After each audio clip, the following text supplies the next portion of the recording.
올해도 수학 능력 시험 보는 날 신문들이 수능과 관련된 다양한 기사를 쏟아내었습니다.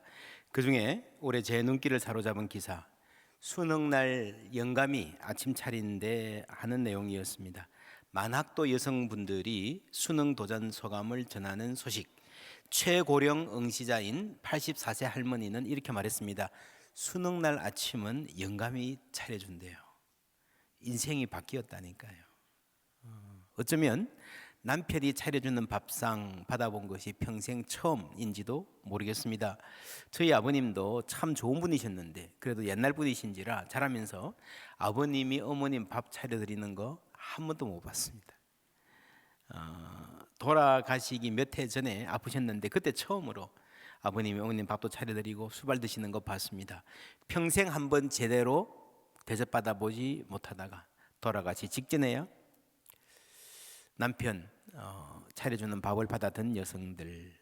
이 기사를 보면서도 이 84세 할머니는 내가 공부해서 대학 가는구나, 수능 시험도 보는구나 하는 감격보다 수능 보러 가니 남편이 밥도 차려주네, 평생 처음 있는 일, 그게 더 신기하고 자랑하고 싶었던가 봅니다.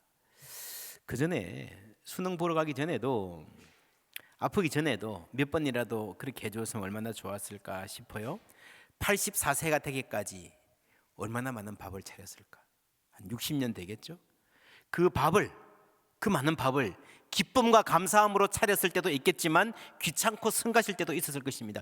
몸이 아프거나 마음이 섭섭할 때에 남편이 죽도록 미울 때도 있었을 거예요. 그때도 아픈 몸 일으켜 시린 가슴 쓰다듬어 가며 밥을 차려야 했습니다.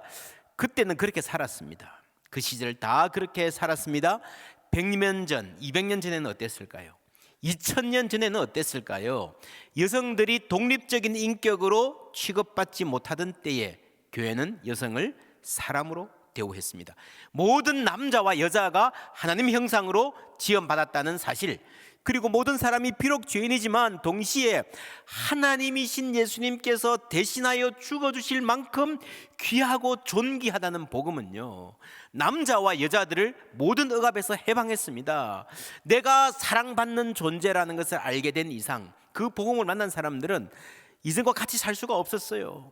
다른 사람들도 존중하게 되고, 교회는 자연스럽게 당시 사람들이 상상하지 못할 만큼 평등하고 부드럽고 따뜻한 공동체가 되어 갔습니다. 그런데 오늘 말씀은 아내들이요 복종하라고 합니다. 응? 갑자기 뭔 소리야? 잘 나가는 것 같으니.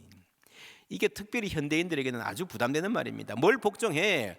부부 사이는 평등해야지. 무슨 캐캐 묵은 소리냐 하는 분도 계실 것이고, 많은 분들이 이런 말을 하면요, 뭐 복종하는 건 좋은데 목사님, 남자들이 철이 없었어요. 남자들 시키는 대로 다 하면 망해요 하는 분들 많습니다. 성경에 왜 이렇게 갑자기 분위기가 바뀌었는가 살펴볼 필요가 있습니다. 성경 갖고 계신 분들 한번 보시겠습니까? 우리가 가진 성경에는 5장 22절부터 문단이 시작됩니다. 그런데 5장 21절부터 그리스도를 경외함으로 피차 복종하라부터 시작되는 것으로 봐야 한다는 견해가 요즘에는 더 우세합니다. 제가 보기도 그래요. 그래서 요즘에 나오는 최근에 NIV를 비롯한 많은 성경들, 한국 성경도 새 번역이나 공동 번역은 21절부터 문단이 시작됩니다. 성경이 해석의 때로는 문단 구분이 내용에 굉장히 중요한 역할을 합니다. 보세요. 그리스도를 경외함으로 피차 복종하라라고 하는 큰 타이틀, 대전제가 있고, 그 안에서 구체적으로 어떻게 하는가 대상이 있습니다. 아내들이요, 남편들이요, 자녀들아, 아비들아, 종들아, 노예를 말하는 거죠. 상전들아, 이 가정이죠. 오이코스. 그러니까 이 가정은 요즘 가정과는 많이 다릅니다. 노예까지 들어가 있으니까요. 그렇죠? 여기 보시면 당시의 오이코스를 구성하는 관계들. 그런데 이쪽에 있는, 왼쪽에 있는 분은 아내, 자녀, 종들 다 다르지만 남편들이 바로 아비들이고요, 그 아비들이 바로 노예 주인들, 상전들이죠. 같은 존재입니다. 그러니까 그 시대의 가정의 중심이죠. 가부장, 파테르 파밀리아스, 라틴어로 헬라어로는 오이코데스포테스라고 하는 절대적인, 적어도 그 가정 안에서 절대 권력을 가진 존재입니다. 로마 사회에서는요, 이 가장이 식솔들에 대한 생사 여탈권을 가지고 있었습니다. 내가 마음에 안 들면 노예를 죽여도 됐어요. 최소한 이론적으로는 자녀들이나 아내들에 대해서도 그런 권력을 가졌습니다. 그 법적으로 보장된 거였습니다. 그러한 사회를 살던 노예들, 자녀들, 여성들이 예수 믿고 해방을 경험했습니다. 이제 내가 누군가에게 속한 부속물이 아니라 나 스스로 하나님께 사랑받는 존귀한 자녀다라고 하는 자의식이 생겼습니다. 다시 보시면요, 그래서 그리스도를 경외함으로 피차 복종하라라는 큰 타이틀은 누구에게나 해당되는 대원칙, 대전제입니다. 그리고 각각에게, 어른에게, 아이에게, 여러분 고용주에게, 피고용인에게 전달되는, 해당되는 각각의 강론이 있는 겁니다. 여기서 뭐가 더 중요하겠습니까? 뭐가 더 기본이겠습니까? 그렇죠. 대전제, 피차 복종하랍니다. 여러분, 성경에서 사람과 사람 사이의 모든 복종은요, 피차 복종이 대전제입니다. 하나님 외에 여러분 모든 순종은요, 한계가 있어요.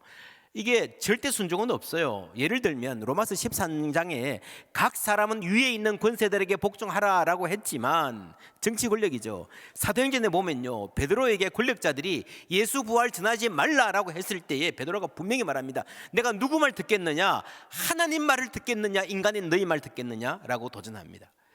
좀 한계가 있어요. 그리고 인간들 사이의 모든 복종은요, 전부가 하나같이 피차 복종이에요. 그게 성경의 원리입니다. 대통령이 나라를 다스리고 국민들에게 명령을 내리지만 국민들의 여론을 따르기도 해야 됩니다. 절대 군주 시대에도요, 왕들이 백성의 뜻을 언제나 거스를 수는 없었습니다.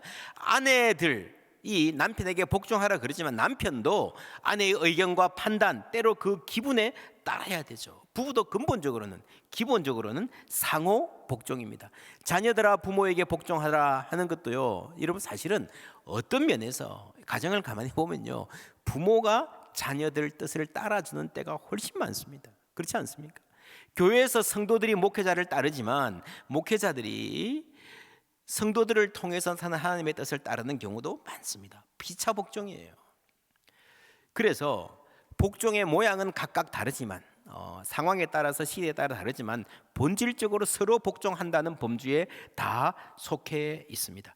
인간의 복종은 한계가 있습니다. 그러나 복종의 명령은 분명하기 때문에 가벼이 보아서는 안 됩니다. 내가 하고 싶으면 하고 안 하고 싶으면 안 하고 그런 게 복종이 아니죠. 여러분, 절대 복종은 아니지만 적어도 성경이 말하는 복종은요, 내 감각과 내 판단을 넘어서는 복종인 것은 분명합니다. 그렇죠. 본래 복종이라는 게 내가 좀 납득이 안 돼도, 흔쾌히 동의가 안 돼도 따르는 걸 복종이라 그러잖아요. 정리하면 피차 복종은 교회 근본적인 원리입니다. 남편에게 복종은 가정 구체적인 적용입니다. 피차 복종하라, 에클레시아의 원리, 세상 전체의 원리라면 아내들이여 남편에게 복종하라는 오이코스라고 하는, 여러분 에클레시아는요, 하나님 나라는 아니지만 하나님 나라를 살아내는 공동체예요. 이 에클레시아의 교회의 이 삶이 오이코스에 가서도, 가정에 가서도 그대로 적용되면 좋겠지만 당시 기준으로 보면요, 힘들다는 거예요. 당시에 이 오이코스는요, 세상의 이 완고한 위계 질서가 가장 강력하게 조밀하게 작용하는 곳입니다. 이 노예와 주인, 어떻게 그 안에서 평등하게 사는 게 가능하겠습니까? 대단히 힘든 거예요. 그래서 힘들지만, 한계가 있지만, 그렇다고 해서 포기하지 말고 그 가정을, 오이코스를 조금씩이라도 하나님이 기뻐하시는 방향으로 가야 된다라는 말을 오늘 성경이 하고 있는 겁니다. 그래서 아내들에게 요구할 뿐 아니라 남편에게도 요구합니다. 무슨 요구입니까? 25절 함께 읽습니다. 남편들아, 아내 사랑하기를 그리스도께서 교회를 사랑하시고 그 교회를 위하여 자신을 주심같이 하라. 예, 아내들에게는 복종하라 그랬죠. 남편들에게는 사랑하라 그랬습니다. 예수님처럼 사랑하라. 그게 뭐예요? 아주 구체적으로 그리스도께서 자신을 주심같이 사랑하라. 여러분, 뭐가 더 어렵습니까? 복종이 어려워요? 예수님처럼 사랑하는 게 어려워요? 여러분, 예수님 사랑은요, 십자가 지신 사랑이잖아요. 목숨을 바친 사랑이잖아요. 그만큼 사랑하고 있습니까? 그만큼 사랑할 수 있습니까? 이 말은 죽으라는 말이에요. 죽으라는 말. 오늘 설교 제목 아내들이여 복종하라 남편들이여 죽으라 그랬는데 아이 목사님 심하지 않습니까? 맞아요, 심해요. 심한데 박용호 목사가 심한 게 아니에요. 성경이 심한 거예요. 저는 성경에 있는 말 그대로 했습니다. 성경은 본래 더 많이 가진 이에게 더 많이 받은 이에게 훨씬 더 큰 것을 요구합니다. 그렇죠? 가장 큰 것을 내어놓은 것은 예수님이에요. 이 세상에서 가정에서도 많이 받은 사람이 많이 내어놓아야 돼요. 결국 우리의 삶은 예수님 닮아가는 거예요. 특별히 예수님의 전적인 복종과 사랑과 헌신. 그러나 여러분 십자가의 길은 죽는 것 같았으나 내가 없어지는 것이 길이 아니고 참 자아를 찾는 길이었습니다. 그 원리가 가정에도 그대로 적용됩니다. 28절 9절 함께 읽습니다. 이와 같이 남편들도 자기 아내 사랑하기를 자기 자신과 같이 할지니 자기 아내를 사랑하는 자는 자기를 사랑하는 것이라. 누구든지 언제나 자기 육체를 미워하지 않고 오직 양육하여 보호하기를 그리스도께서 교회에게 함과 같이 하나니. 여러분 죽는 길이 사는 길이고요, 아내를 사랑하는 것이 자기를 사랑하는 것이다는 진리입니다. 여러분 아내를 힘들게 하고 아내의 삶에 주름이 깊이 패여 있는데 남편이 행복할 수가 없다는 거예요. 같이 가는 거예요. 여러분 아내를 하녀 다루듯 하면서 자기가 높아진다 그런 거 없어요. 아내를 무시하면서 자신이 빛날 수 있는 남편은 없습니다. 아내가 하녀면요 나는 하인이 되는 거예요. 남편이 킹이면 나는 퀸이 되는 거예요. 이 말씀은 인간에 대한 깊은 이해를 전합니다. 주님이 우리를 위하여 자신이 주셨다. 무슨 말입니까? 우리가 살기 위해서 주님이 필요하다는 거죠. 우리는 구원이 필요한 존재입니다. 여러분 나는 이 땅에서 그런 대로 잘 살 수 있는데 괜찮은데 나중에 죽어서 천국 가야 되니까 예수 믿어야지 천국 가려고 생명보험 들듯이. 여러분 생명보험이 뭡니까? 살아있을 때는 아무 소용없어요. 죽어야 효력을 발휘해요. 자동차 보험 아무 상관없다가 사고가 나야 효력을 발휘해요. 여러분 구원이 그게 아니라는 거예요. 구원이 그런 식의 보험이 아니라는 거예요. 구원은, 영생은 내가 예수 믿는 이 순간부터 우리의 삶을 본질적으로 다른 삶으로 바꾸어 놓는 능력이 복음입니다. 그것이 우리의 가정에도 작용한다는 겁니다. 26절 7절 함께 읽습니다. 이는 곧 물로 씻어 말씀으로 깨끗하게 하사 거룩하게 하시고 자기 앞에 영광스러운 교회로 세우사 티나 주름 잡힌 것이나 이런 것들이 없이 거룩하고 흠이 없게 하려 하심이라. 이 말씀 역시 우리에 대한 진리를 노출합니다. 물로 씻어 깨끗하게 하사. 무슨 말입니까? 우리는 깨끗하게 되어야 되는 존재라는 거죠. 우리는 더러운 존재란 말입니다. 우리가 더러우니까요 가정도 더러워지는 거예요. 사람이 더러우면 그 사람이 하는 사랑조차도 더러워지는 겁니다. 옛날 사람들 간절한 소망이 있으면 아침에 일어나서 목욕 재개해놓고 더 정화수 떠놓고 깨끗한 물 받아서 떠놓고요 빌었잖아요. 무슨 말이겠습니까? 정화수 왜 떠나요? 뭔가를 비는 소원하는 그 마음이 이 물처럼 깨끗하기를 원하는 거예요. 예를 들어 아들을 위해 기도한다면요, 내가 아들 잘 돼서 호강하고 떵떵거리고 살려는 거 아니고요, 내가 아들 잘 돼서 내 열등감 치유하고 나를 무시하던 저 동네 여자들 코 납작하게 해주겠다 이런 거 아니고요, 정말 순수한 마음으로 빌고 싶어요. 신령님 이런 거잖아요. 그 정화수잖아요. 정화수. 무슨 말입니까? 정화수를 떠난 것 자체가 내가 뭔가를 빌려면 뭔가 지금 나는 더럽다는 걸 아는 거예요. 깨끗한 마음이 필요하다는 걸 아는 거예요. 그런데 여러분 물 떠놓는다고, 사발에 물 떠놓는다고 깨끗해집니까? 사발에 물 뜨고 기도한다고 그 사람 마음이 순수해집니까? 택도 없죠. 이 비밀이 크도다. 가정과 교회에 대해서 이런 말을 했는데요, 이 신비입니다. 먼저요, 이 가정은 내가 누구인가를 알아가는 장입니다.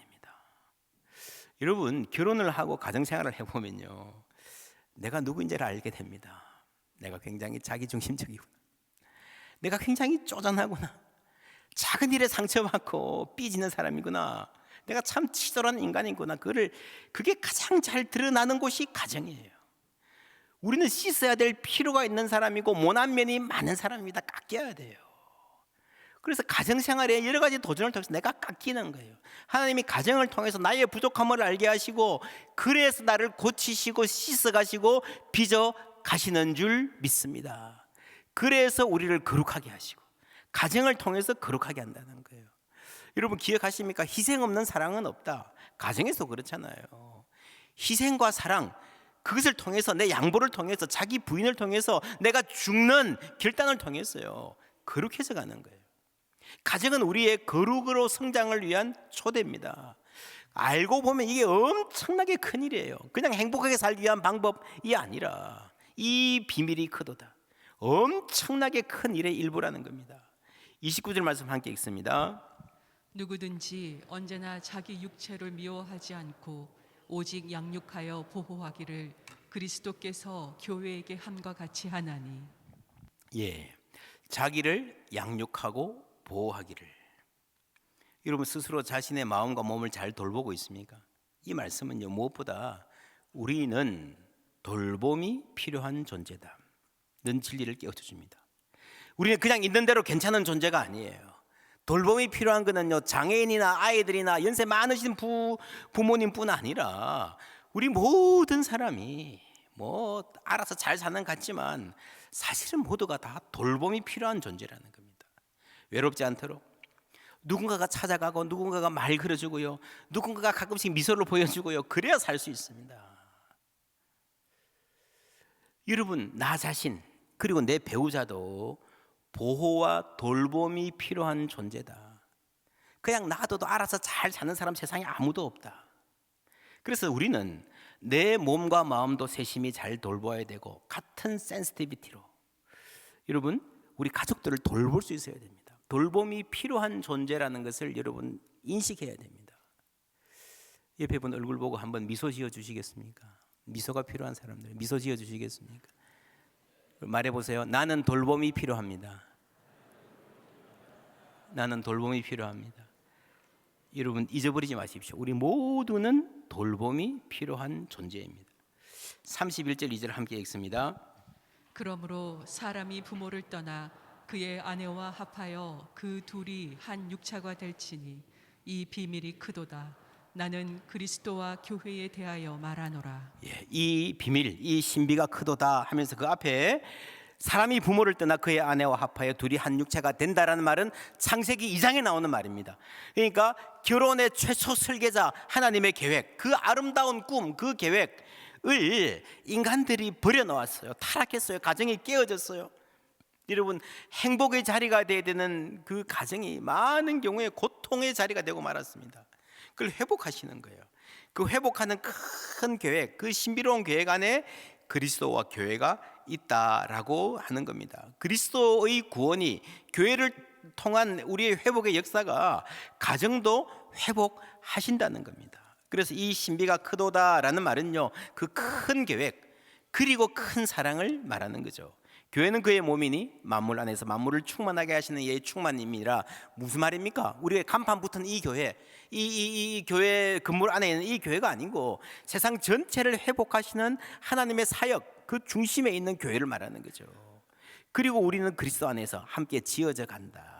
그 창조의 아름다움을 본래 하나님이 계획하신 그 창조의 아름다움 그 가정의 멋진 가정을 회복해 가시는 과정에서 그 큰 계획 안에서 큰 사랑을 주시는 거예요. 하나님의 사랑의 넓이와 깊이와 높이. 여러분 하나님의 사랑은 아무리 흉악한 죄인도 품을 수 있는 넓은 품인 줄 믿습니다. 그리고 우리의 가장 인간의 깊은 고민도 품어주시는 하나님의 지혜가 거기에 있어요. 여러분 가정에 어떤 문제가 있습니까? 사마리아 여인 요한복음 4장에 남편 5명이 있었다 그랬습니다. 여러분 거기에 어떤 사연이 있었는지 생각해 보세요. 어쩌면 그 사이에 수도 없이 도망치려고 했을지 모르겠습니다. 보따리 싸서 가정을 포기하려고 혹은 자신의 생명도 포기해야 되겠다 했던 적이 한두 번이 아니었을 거예요. 그러면서 자신의 인생을 원망했을 것입니다. 나에게는 가능성이 없다고 생각했을 거예요. 때로 하나님을 원망했을 거예요. 그런데 하나님이 그 여인을 찾아오셨습니다. 그 깊은 고민과 탄식을 품으시고 희망의 삶을 살도록 해 주셨습니다. 여러분, 우리 인생이 아무리 깊은 웅덩이와 수렁에 있다 하더라도 하나님 건져 주실 수 있습니다. 내 인생, 우리 가정 아무리 복잡한 문제로 얽혀 있더라도요, 인간은 풀 수 없어도요, 하나님 깊은 지혜로 풀어 주실 수 있습니다. 그리고 그 넓은 품으로 우리 삶을 모든 면을 품어 주시는 거예요. 그 안에 가정도 포함되는 겁니다. 가장 골치 아픈 가정도 포함되는 거예요. 그래서 여러분, 은혜와 기쁨, 은혜 충만, 이거는 교회에서만 누리는 거지, 가정생활 그건 네가 알아서 해, 알아서 견뎌, 그거 아니에요. 교회는 만물 안에서 만물을 충만케 하시는 자의 충만이라 그랬잖아요. 그 충만 안에 가정이 들어있는 거예요. 그리고 우리가 함께 지어져 가는 겁니다. 그 과정에서, 그 성화의 과정에서, 그 가정의 회복의 과정에서 오늘 우리에게 주시는 권면의 핵심은 두 동사입니다. Love and respect. 사랑하고 존경하라. 여러분, 이들이 함께 있어야 됩니다. 여러분, 사랑한다 그래도요, 존중이 없는 사랑은 사랑이 아닙니다. 싫어요 하는데 자꾸 따라다니면 그거는 뭐예요? 스토커죠. 부모의 사랑도요, 자녀에 대한 적절한 존중이 필요합니다. 안 되면 폭력이 될 수 있습니다. Love and Respect라는 책이 있습니다. 이 책에 아내를 사랑해주고 남편을 존경해라 라고 말합니다. 물론 남녀 모두 사랑도 필요하고 존경도 필요해요. 그런데 가만히 보면 성경의 명령을 보면요, 아내를 사랑하고 남편을 존중해라. 왜 그런가 하면요, 이 부제가 이렇습니다. 존경 혹은 존중. The respect he desperately needs. 남자들은 이 리스펙을요, desperately, 필사적으로, 정말 물에 빠진 사람이 지푸라기 잡듯이요, 그렇게 여러분, 그렇게 이 존중을, 존경을 원한다는 겁니다. 남녀가 부부로 지내다가 이혼을 할 때는 사전 징후가 있다고 합니다. 이혼할 것 같은 분위기라는 게 있죠. 뭘까? 재혼 전문 결혼 정보 회사가 이혼 경험이 있는 남녀 532명에게 물어봤습니다. 이혼하고 나서 보니까 우리 가정이 그때부터 삐끗했구나, 부부 사이가 하는 대목이 어디냐? 남성들의 응답의 1위가 뭔가 하면요, 배우자가 나를 무시한다. 그것 외에도 그 밑에 보면요, 자꾸 나를 다른 사람과 비교한다, 우리 가족을 무시한다. 그래서 여러분, 존경받고 싶은 마음이 남자들에게 얼마나 필사적인가 많은 통계들에서도 그대로 드러납니다. 여러분, 남자가 밖에 가서는 그런 대로 괜찮은 사람인데 집에서 아내에게 존중받지 못하면요, 남편들이 자꾸 밖으로 돈다 그러잖아요. 밖에서도 인정 못 받으면 더 심각하죠. 여러분, 작년에 말했죠, 불편한 편의점이라는 그 소설을 보면 제가 참 잊지 못하는 장면이, 어떤 남자가 열심히 일하는데 직장에서 별로 인정 못 받아요. 집에 가도 아내와 딸이 TV부터 자기들 좋아하는 드라마 보고 프로야구 못 보게 하고 아빠가 얘기하면 피식거리고. 그러니까 이 사람이요, 이 젊은이가 직장에 있다가 집에 가고 싶지 않은 거야. 퇴근은 빨리 하고 싶고. 그래 가다가 지하철역 중간에서 집에 가는 길에 그 추운 겨울날에 편의점 앞에 있는 의자에 앉아가지고 소주 마시는 거야. 그 시간이 유일하게 인생의 낙이라는 거예요. 여러분, 참 마음 아프지 않습니까? 가정은 밖에서 인정을 받든 못 받든 모든 사람에게 가고 싶은 공간이 되었으면 좋겠습니다. 혹 밖에서 좀 힘들고 스트레스 받아도요, 가정을 생각하면 마음이 푸근해지는, 그 차가운 세상에서 따뜻한 자리가 하나가 있으면 사람은 살 수 있습니다. 남편들을 존경하고 존중해야 됩니다. 우리가 살다 보면 그냥 나도 모르게 남편을 무시하는 말투가 배어 있는 부인들이 꽤 많습니다. 그렇게 하려고 하는 게 아니고요, 그냥 하다 보니까 뭐 당신이 하는 게 다 그렇지 뭐. 당신은 좀 가만히 있어요 이러고요. 아니면 피식 뭐 웃는. 여러분, 그 남편에게 이 가정이 어떤 공간일까 생각해 보셔야 됩니다. 아내도 마찬가지입니다. 아내에게 집이 어떤 공간일까? 이 가정이 어떤 의미일까? 아내들이 늘 집에 있어도요, 집에 있다고 해서 집을 좋아한다는 건 아니잖아요. 답답해하고 떠나고 싶어 할지도 모릅니다. 성경의 해법은 간단합니다. 사랑하십시오, 존경하십시오. 그림 보여주시면 이 러브 앤 리스펙트라는 책을 보면요, 이런 원을 그려놓고 화살표를 그려놨습니다. 무슨 말인가 하면은 선순환. 남편이 사랑해주면 아내는 존경하고, 존경받으면 더 사랑하고, 그러면 더더더 존경하고, 더더더 사랑하고, 그렇게 될 수 있다는 거죠. 그래, 그러자. 눈이 반짝할 만한데, 근데 문제는요, 대부분 가정들이 이런 이야기하면 그럽니다. 아이고, 나는 사랑하려 하는데 아내가 도저히 날 존중 안 해줘요. 아내들은 존경할 만한 데가 있어야 존경하죠. 뭐 그럽니다. 어떻게 해야 되는가? 로마서 12장 10절 함께 읽습니다. 형제를 사랑하여 서로 우애하고 존경하기를 서로 먼저 하며. 먼저 하라는 거죠. 먼저. 여러분, 이게 가장 중요합니다. 먼저 하라. 네가 나한테 잘 대해주면 나도 잘 대해줄게. 네가 나를 존중해주면 나도 사랑해줄게. 그게 아니고요, 못 받은 상태에서 먼저 하는 게 그게 진짜 사랑입니다. 누가 먼저 할 수 있습니까? 사랑을 받은 사람만이 사랑할 수 있어요. 에베소서 전체 메시지를 두 단어로 요약하면 은혜와 평화라고 했습니다. 여러분, 은혜가 있으면 가정에 평화가 있습니다. 은혜가 무엇입니까? 하나님이 나를 사랑하신다는 사실을 아는 거예요. 두 팔 벌려 그 사랑을 받는 거예요. 그 품에 안기는 거예요. 하나님 품에 안겨서 그 따뜻함으로 우리는 다른 사람도 안아줄 수 있는 겁니다. 그래서 남편이, 아내가 나를 먼저 사랑해 주지 않아도 주님이 나를 먼저 사랑해 주었기 때문에 그 사랑으로 우리는 아내를 사랑하고 남편을 존경할 수 있습니다. 여러분, 사람은요 그래요. 네가 주면 나도 줄게. 안 되잖아요. 때로 결심하고 시작하지만 얼마 못 갑니다. 우리의 힘과 인내에 한계가 있기 때문입니다.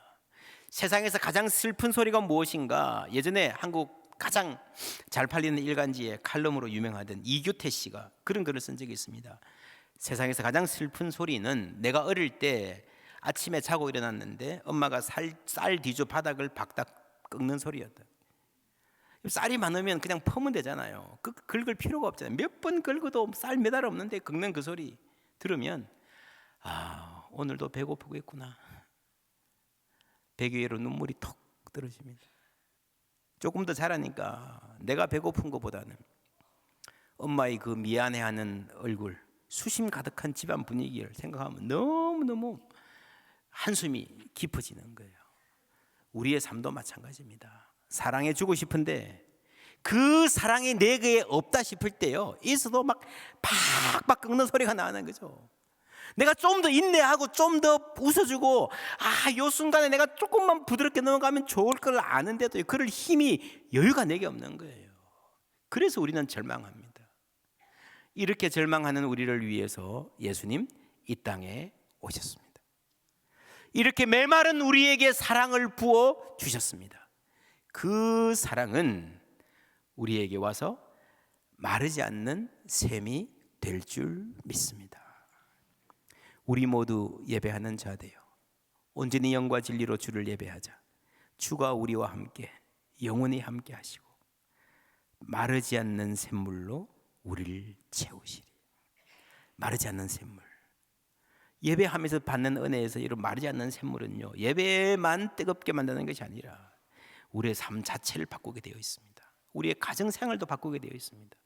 지난 주일 우리가 감사주일 지냈습니다. 여러분, 감사할 일이 없는 것 같아도요, 은혜가 있으면 감사할 일이 생각납니다. 기도가 되고 써보면 써집니다. 끝도 없이 이어지는 경우도 있습니다. 그게 은혜의 샘인 거예요.